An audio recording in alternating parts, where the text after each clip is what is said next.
एक तरफ वनवासी और दूसरी तरफ आदिवासी। आदिवासी आपका नाम है, ये आपने अपने आप को दिया है और इसका मतलब होता है कि जो इस देश के, इस जमीन के पहले मालिक होते थे, जो यहां सबसे पहले रहते थे। वनवासी का मतलब वो लोग जो जंगल में रहते हैं। वनवासी का मतलब आपका कोई कल्चर नहीं है, आपकी कोई हिस्ट्री नहीं है, आपकी कोई भाषाएं नहीं है, आप सिर्फ जंगल में रहते हो।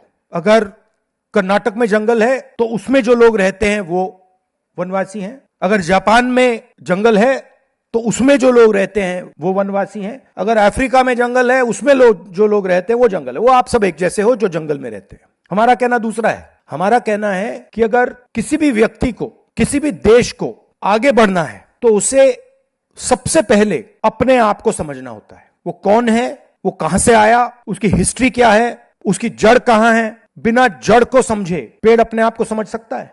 सवाल नहीं उठता। और आप हिंदुस्तान की कल्चरल जड़ हो।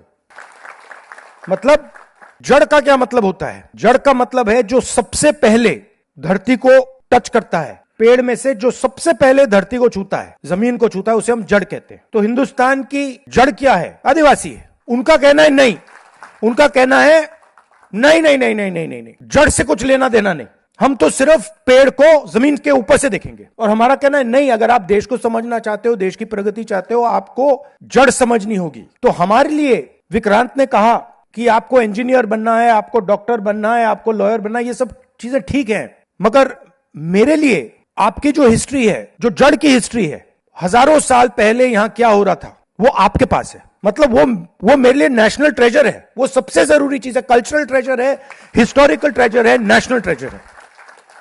और ये इस शब्द वनवासी जड़ को काटना चाहता है, नेशनल ट्रेजर को मिटाना चाहता है, नेशनल हिस्ट्री को दबाना चाहता है। ये लड़ाई है।